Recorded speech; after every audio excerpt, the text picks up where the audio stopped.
So false prophets, so-called prophets, they keep getting it wrong. They keep prophesying, and they keep just getting everything wrong. And the the whole prophecy thing of the presidency of Donald Trump was just a huge another example of how far they are from God, these people who call themselves prophets. Now, to call yourself a prophet is a very, very big thing. It's a very big deal. But these people prance around in their nice suits, their nice fancy jewelry, their nice churches. They go home to their nice cars, their nice houses. They're living lavish. They're living lavish. Spewing these false prophecies, spewing these lies, claiming that God speaks to them and God tells them these things and God gives them insight to the future. And millions of people watched the Christian world just be destroyed by the media, be destroyed by the critics again. But you still keep on listening to them. You still keep going to them for commentary.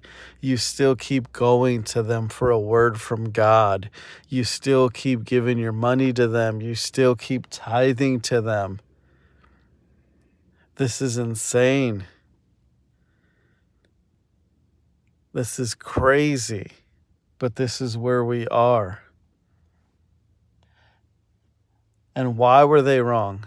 Why didn't anything they say come to pass? Because they're first off, they're way off. They're way off with their understanding of the scriptures.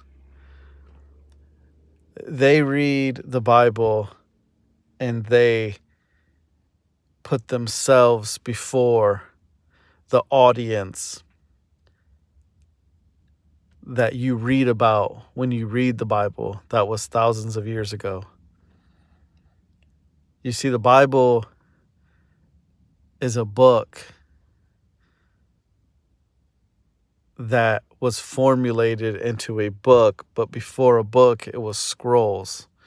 And if you know any history of how the scrolls were formed, well, then you have a little understanding of there was no books in the days of Abraham or Moses or Christ. There were no books.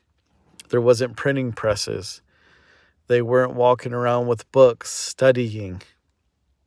And you cannot equal the Bible to the Torah. You cannot equal the Bible to the law.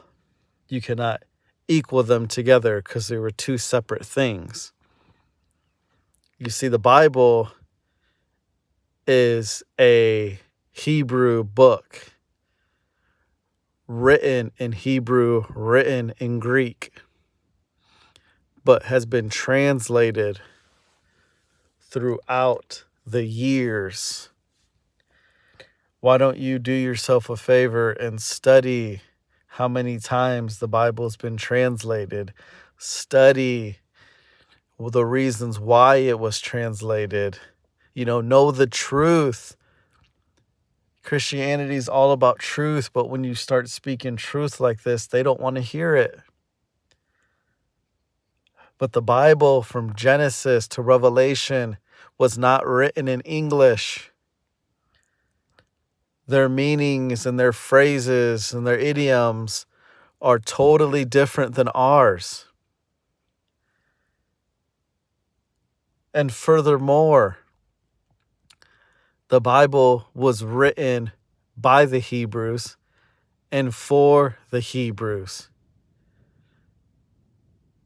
Everything now has been translated and changed.